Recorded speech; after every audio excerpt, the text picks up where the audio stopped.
வணக்கம். அமலாக்கத்துறை சமீப காலங்களில் அதிகமாக உச்சரிக்கப்படுகின்ற பெயராக உள்ளது. அமலாக்கத்துறை என்று குறிப்பிடுவதை விட எதிர்க்கட்சிகளை அடக்குகின்ற துறை, அத்துமீறல் துறை என்றுதான் குறிப்பிட வேண்டும். அந்த அளவுக்கு இந்தியா முழுவதும் உள்ள எதிர்க்கட்சிகளை பழிவாங்கும் நோக்கத்துக்காகவே செயல்பட்டு கொண்டிருக்கிறது. 1956ஆம் ஆண்டிலிருந்து ஒன்றிய நிதித்துறை அமைச்சகத்தின் கீழ் அந்நிய செலாவணி மேலாண்மை சட்டம், தப்பி ஓடிய பொருளியல் மேலாண்மை சட்டம், பண மோசடி தடுப்பு சட்டம் PMLA prevention of money laundering act ஆகிய தடுப்பு சட்டத்தின் கீழ் சட்டவிரோதமாக பண பரிமாற்றம் செய்து சொத்துக்களை வாங்குவோர்களை கண்காணிக்கின்ற ஒரு அமைப்பாக செயல்பட்டு கொண்டிருப்பதுதான் என்ஃபோர்ஸ்மெண்ட் டைரக்டர் என்று குறிப்பிடுகின்ற அமலாக்கத்துறை. 2002ஆம் ஆண்டு அப்போதைய NDA அரசாங்கத்தினால் அந்த மசோதாவில் ஒரு சில திருத்தங்கள் கொண்டு வரப்படுகின்றன. அந்த திருத்தங்கள் 2005ஆம் ஆண்டு முதல் அமலுக்கு வருகிறது. அப்போதே இந்த சட்டம் கண்டிப்பாக அரசியல்வாதிகளை பழி வாங்குவதற்கு பயன்படுத்தப்படும் என்று சட்ட வல்லுநர்கள் எச்சரித்தனர். இந்த அமலாக்கத்துறை நரேந்திர மோடி ஐயா ஆட்சிக்கு பிறகுதான் எதிர்க்கட்சிகளை பழிவாங்கும் நோக்கத்திற்காகவே உருவாக்கப்பட்டுள்ளது. 2018ஆம் ஆண்டு சஞ்சய் குமார் மிஸ்ரா என்பவர் அமலாக்கத்துறையின் இயக்குநராக பதவியேற்கிறார். அவர் பதவியேற்றதற்கு பிறகு அவருக்கு தகுந்தாற் போலேயே 2019ஆம் ஆண்டு பண மோசடி தடுப்பு சட்டத்தில் மசோதாவை சில திருத்தங்கள் கொண்டு வரப்படுகின்றன. அப்படி கொண்டு வருகின்ற மசோதாவை பண மசோதாவாக நாடாளுமன்றத்தில் தாக்கல் செய்கிறார்கள். பண மசோதா என்பது வரி வருவாய், கடன் ஆகியவற்றை மட்டும்தான் பண மசோதாவாக தாக்கல் செய்யப்பட வேண்டும். அவ்வாறு தாக்கல் செய்யப்படுகின்ற மசோதா மக்களவையில் விவாதிக்கப்படும். ஆனால் மாநிலங்களவையில் விவாதிக்கப்படாது. மக்களவையில் மட்டும் விவாதிக்கப்பட்டு நேரடியாக அந்த சட்டம் குடியரசுத் தலைவருக்கு அனுப்பி வைக்கப்பட்டு அமலுக்கு வரும். இப்படி இந்த PMLA பண மோசடி தடுப்பு சட்டத்தையே பண மசோதாவா தாக்கல் செய்ததே முதலில் தவறு என்று அரசியலமைப்பு சட்டத்தில் வழக்கு தொடுக்கப்பட்டுள்ளது. உச்ச நீதிமன்றத்தின் 7 நீதிபதிகள் கொண்ட அமர்வில் இன்னமும் அந்த வழக்கு, அமலாக்கத்துறையில் திருத்தம் செய்யப்பட்ட மசோதா சம்பந்தமான வழக்கு இன்னும் நிலுவையிலே உள்ளது. இந்த மசோதாவில் குற்றவியல் நடைமுறை சட்டத்திற்கும் அரசியலமைப்பு சட்டம் 15 படியும் உள்ள எதிரான பல திருத்தங்களை கொண்டு வந்துள்ளார்கள். முதலில், இதற்கு முன்னால் அமலாக்கத்துறை என்பது நேரடியாக விசாரிக்கவோ கைது செய்யவோ அதிகாரமில்லை. ஏதேனும் ஒரு அமைப்பு, CBI போன்ற அமைப்புகளில் இந்த PMLA ஆக்ட், இந்த அமலாக்கத்துறை சம்பந்தமான வழக்குகள் இருக்கும்போது அதை விசாரிக்கிறது மட்டும்தான் இவரோட பணியாக இருந்தது. இந்த மசோதாவுக்கு பிறகு அமலாக்கத்துறை எந்த ஒரு வீடுகளிலும் நேரடியாக பரிசோதனை செய்யலாம், கைது செய்யும் அளவுக்கு அதிகாரம் வழங்கப்பட்டது. மேலும் கைது செய்யும் போது அவர்களுடைய வாக்குமூலம் என்பது சட்டத்தின்படி ஏற்றுக்கொள்ளப்பட்டதாகவும் திருத்தம் செய்யப்பட்டது. ஜாமீன்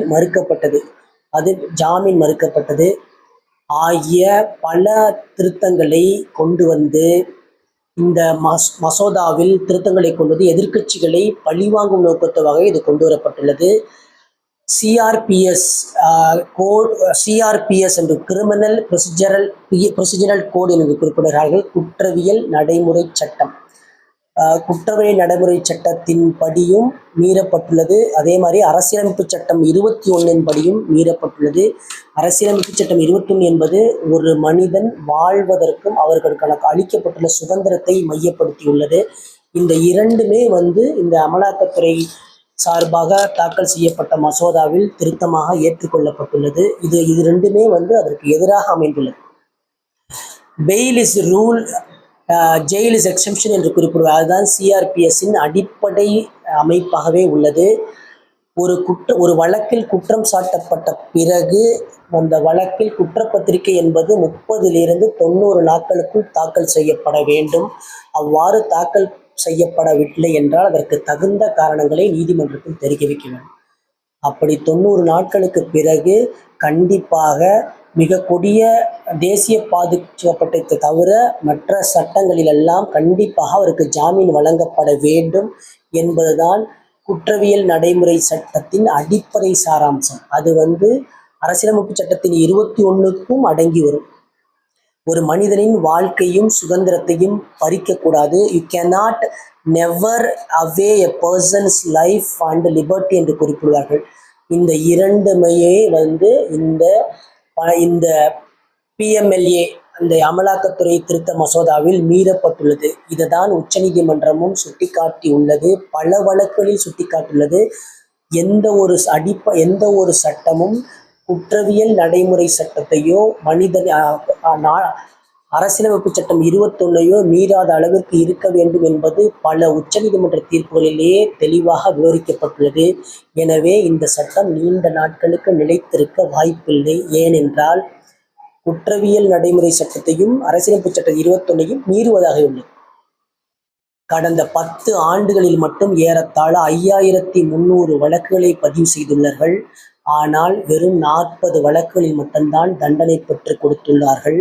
இதை உச்சநீதிமன்றத்தின் நீதிபதியாக உஜ்வால் பூயன் என்பவர் குட்டிக்காட்டி, இது மக்களின் மீது அமலாக்கத்துறைக்கு நம்பிக்கையில்லாத போல் செயல்படுகிறது என்பதை இந்த தரவுகள் அடிப்படையில் குறிப்பிடுகின்றார். 2018ஆம் ஆண்டு சஞ்சய் குமார் மிஸ்ரா என்பவர் அமலாக்கத்துறையின் இயக்குநராக பணியேற்றுகிறார். அவருக்கு 20ஆம் ஆண்டே பணி நிறைவு பெற வேண்டும். ஆனாலும் 23ஆம் ஆண்டு வரை அவர் பதவி நீட்டிக்கப்பட்டே கொண்டு வருகிறது. உச்சநீதிமன்றம் தலையிட்டு அமலாக்கத்துறை இயக்குநராக வேறொரு ஆளே கிடைக்கவில்லையா என்று குறிப்பிட்டவுடனே அவர் அந்த பணியிலிருந்து விடுவிக்கப்படுகிறார். விடுவிக்கப்பட்டு அவர் எந்த பொறுப்பில் இருக்கிறார் என்றால் நீங்கள் எல்லாம் ஆச்சரியப்படுவீர்கள். ஏற்கனவே பல்வேறு ஒன்றிய அரசாங்கங்களுக்கு பல்வேறு ஆதாயங்களை தெரிவித்தவர்கள் பிறகு கவர்னராகவோ அல்லது மாநிலங்களவை உறுப்பினராகவோ பதவியேற்பதைப் போல், இல்லைனா ஒன்றிய அரசாங்கத்தில் ஆதாயம் பெறும் பதவி அடைவதைப் போல இந்த சஞ்சய் குமார் மிஸ்ரா என்பவரும் பிரதமரின் பொருளாதார ஆலோசகராக நியமிக்கப்பட்டுள்ளார். ஏனெனில் 2018 23 வரை பல்வேறு அரசியல் கட்சி தலைவர்களின் வீடில் ரைடு நடத்தியது இவரோட பங்கு முக்கியமானதாக கருதப்பட்ட காரணத்தினாலேயே அவருக்கு பிரதமரின் பொருளாதார ஆலோசகர் பதவி வழங்கப்பட்டுள்ளது. இதில் உள்ள உண்மைத்தன்மை உங்களுக்கே தெரிய வரும். ஏறத்தாழ 128 தலைவர்களை கடந்த 5 ஆண்டுகளில் மட்டும் அமலாக்கத்துறை விசாரணை வளையத்தில் கொண்டு வந்துள்ளது. அதில் 115 பேர், ஏறத்தாழ 95% பேர் முற்றிலும் எதிர்க்கட்சியை சேர்ந்தவர்கள். அதே போல சிபிஐ அமைப்பிலும் 95% பேர் எதிர்க்கட்சிகளை சேர்ந்தவர்கள். இதில் பிரதமர் அடிக்கடி குறிப்பிடுவார், அமலாக்கத்துறை நாங்கள் எதிர்க்கட்சியை பழிவாங்குவதற்கு பயன்படுத்துவதே இல்லை என்று குறிப்பிடுகிறார். ஆனால் தரவுகள் எல்லாம் 95% பேர் முழுக்க எதிர்க்கட்சிகளை பழிவாங்குவதற்காகவே இந்த அமலாக்கத்துறையில் திருத்த மசோதாக்களும் கொண்டு வரப்பட்டுள்ளது என்பதுதான் முக்கியமான உண்மை. ஆந்திராவில் ஆரம்பித்து மகாராஷ்டிரா, சத்தீஸ்கர், மேற்கு வங்காளம், கோவா, அஸ்ஸாம், காஷ்மீர், ஆம் ஆத்மி கட்சி, டெல்லி, ஹரியானா, இப்படி பல்வேறு மாநிலங்களில் உள்ள எதிர்க்கட்சி தலைவர்களின் மீதெல்லாம் இந்த அமலாக்கத்துறை சோதனை நடத்தியுள்ளது என்பது தரவுகள். மேலும் குஜராத் இனப்படுகொலை தொடர்பான எழுதிய ஒரு ஊடகவியலாளர், அதே போல ஒரு டிஜிபி, தனிப்பட்ட ஊடகவியலாளர்கள், 15க்கும் மேற்பட்ட மீடியா சேனல்கள், பிபிசி உட்பட 15க்கும் மேற்பட்ட மீடியா சேனல்கள், ஒன்றிய அரசின் வேளாண் சட்டத்துக்கு எதிராக போராடியவர்கள் மீது, குடியுரிமை சட்டத்துக்கு எதிராக போராடியவர்கள் மீது, இப்படி ஒன்றிய அரசாங்கம் தனக்கு எதிராக செயல்படும் அரசியல்வாதிகள், அரசியல் தலைவர்கள், மீடியா, ஊடகவியலாளர்கள் அத்தனை பேரையுமே பழிவாங்குவதற்கு இந்த அமலாக்கத்துறை தான் பயன்படுத்துகிறது என்பது சட்டத்தின் முன் நிரூபணமாகிறது. இந்த அமலாக்கத்துறை சட்டம் என்பது நீண்ட நாள் நீடிப்பதற்கு வாய்ப்பே இல்லை. ஏனென்றால் நான் திரும்பவும் குறிப்பிடுவதைப் போல இது குற்றவியல் நடைமுறை சட்டத்திற்கும் அதே போல அரசியலமைப்பு சட்டம் 21க்கும் எதிராகவே அமைந்துள்ளது என்பது தமிழகத்திலும் அதிக தரவுகள் உள்ளன. விஜயபாஸ்கர் ஆரம்பித்து எஸ்பி வேலுமணி ஆரம்பித்து அத்தனை அதிமுகவின் மீதும் இந்த அமலாக்கத்துறை ரெய்டு நடத்தியே இன்று கூட்டணி வளையத்திற்குள் கொண்டு வந்துள்ளது. ஆனால் திமுக மட்டும் அதை மீது பயத்தை ஒழித்து அச்சத்தோடு போராடி கொண்டிருக்கிறது. எப்படி கவர்னருக்கு எதிராக உச்சநீதிமன்றத்தில் வழக்கு தொடர்ந்து ஒரு மிகப்பெரிய வெற்றியை திராவிட முன்னேற்றக் கழகத்தின் தலைவர் மு.க.ஸ்டாலின் பெற்றாரோ அதே போல இந்த அமலாக்கத்துறைக்கு எதிராகவும் உச்சநீதிமன்றத்தில் போராடி ஒரு வெற்றியை பெறுவார். அமலாக்கத்துறை என்பது ஒரு அத்துமீறல் துறை. அது எதிர்க்கட்சிகளை பழிவாங்குவதற்காக உருவாக்கப்பட்டுள்ள துறை என்பதை ஆணித்தரமாக நான் குறிப்பிடுகிறேன். நன்றி, வணக்கம்.